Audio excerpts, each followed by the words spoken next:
성경의 순서에 따라서 역대상 읽고 묵상해 가는 거 혹시 어떠십니까?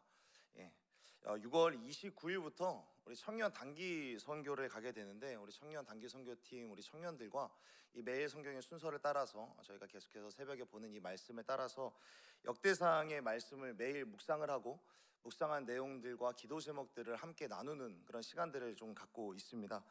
그런데 한 청년이 역대상에 들어오면서 이런 기도 제목을 남겼더라고요.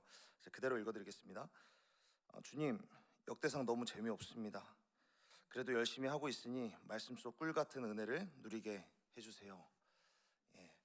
참 이쁘지 않습니까? 어려워도 끝까지 이 말씀 묵상하는 것을 내가 포기하지 않고 끝까지 말씀을 사모할 때에 하나님 꿀 같은 은혜를 주십시오라고 사모하는 그런 모습이 참 이쁘고, 또 무엇보다 이렇게 포기하지 않고 말씀을 묵상하는 이 청년과 우리 청년 단기 선교팀에게 큰 은혜를 주실 줄로 믿습니다.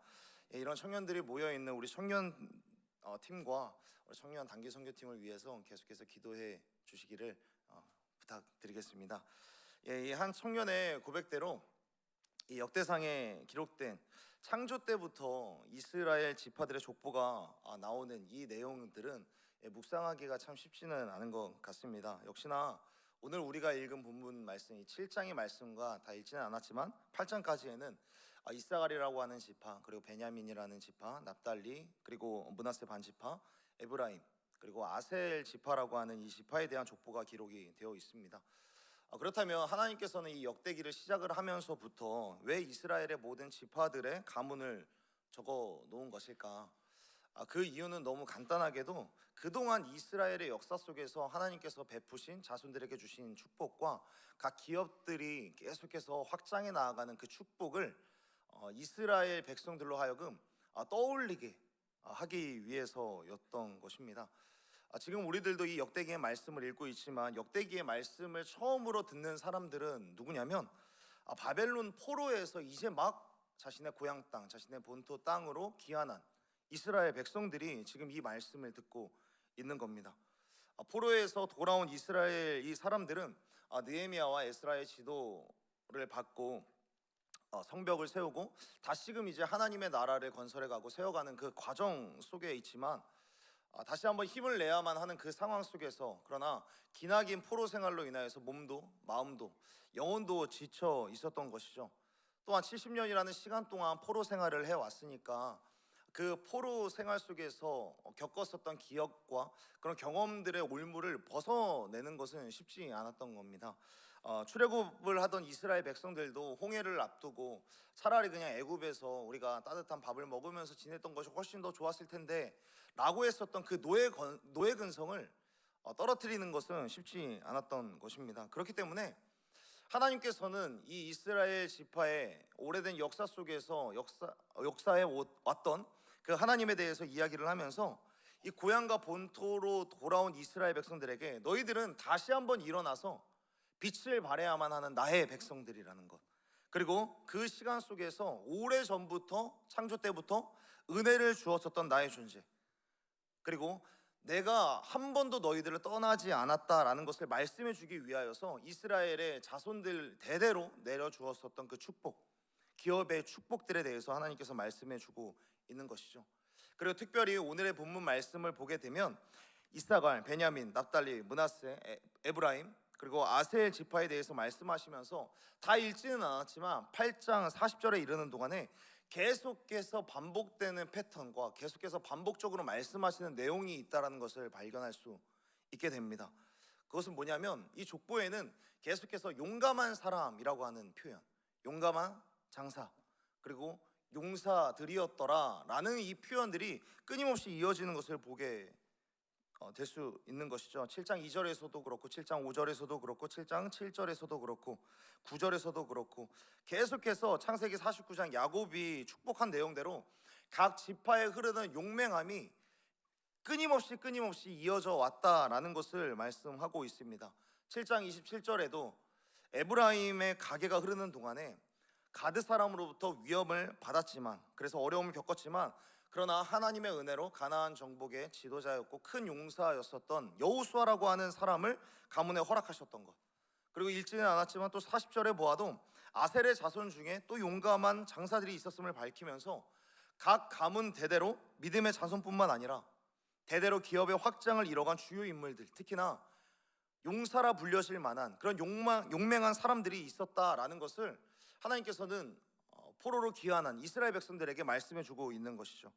하나님께서는 이스라엘 역사 속에서 창조 때부터 이제 역대기 계속해서 이어지는 그 다윗의 왕조에 이르기까지 하나님이 직접 이스라엘의 왕이 되셔서 이스라엘을 통치하는 동안에 그들에게 때때마다 시시때때로 필요한 그런 시기마다 용맹한 장수들을 끊임없이 보내주셨고, 그들의 연약함이 드러날 때마다 오히려 하나님의 강함 되시는 그런 역사를 계속해서 보여주셨다라는 것을 이 본문을 통하여서 특히 누구에게? 자신의 본토로 돌아온 하나님의 나라를 이뤄가야만 하는, 새롭게 다시금 시작하는 이스라엘 백성들에게 말씀해주고 있는 것입니다.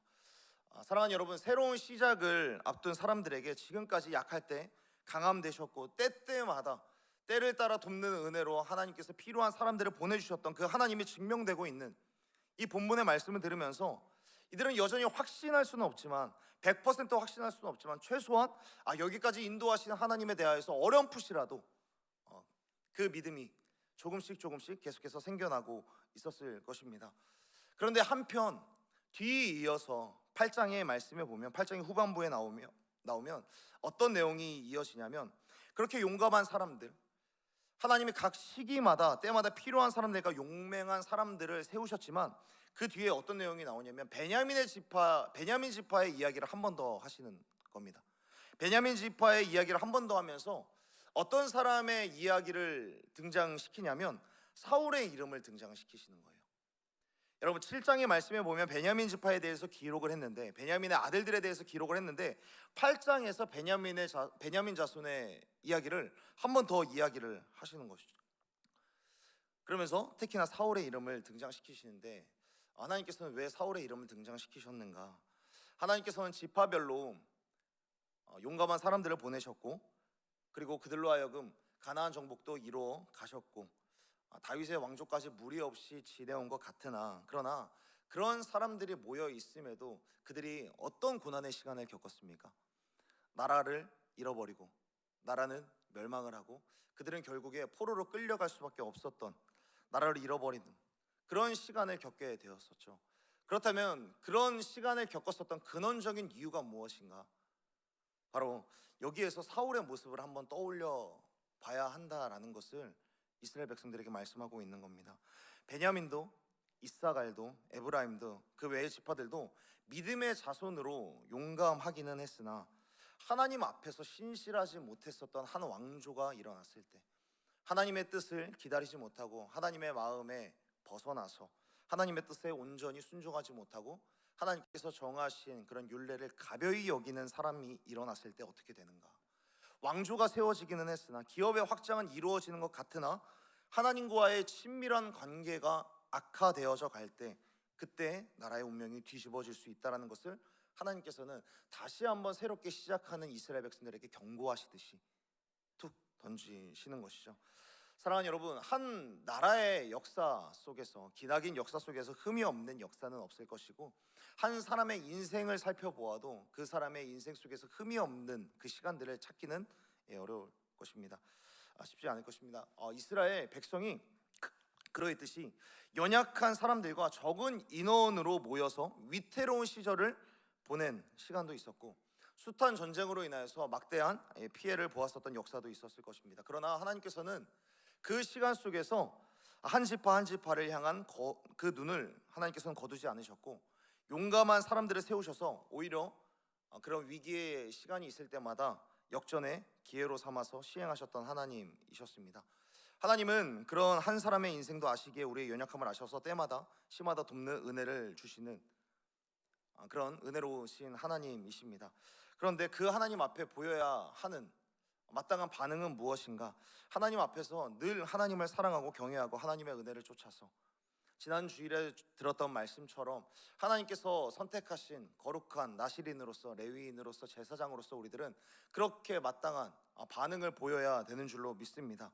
그런데 우리를 어렵게 하는 것이 뭐냐면 우리의 삶 가운데 사울의 시기를 겪게 될 때가 있다라는 것이죠. 외적인 예배나 종교적 활동에 얽매여서 전심으로 하나님을 신뢰하고 그분의 말씀을 따르는 삶이 우리들에게는 너무나 버거울 때가 있다라는 것입니다. 그래서 우리들은 영적으로 쇠퇴를 하고 하나님과의 친밀한 관계가 악화되고 약화되는, 그래서 우리들은 어김없이 무너질 수밖에 없는 모래성과 같은 사람이라는 것을 이 역대기의 말씀을 통해서 우리들은 배울 수 있게 되는 겁니다.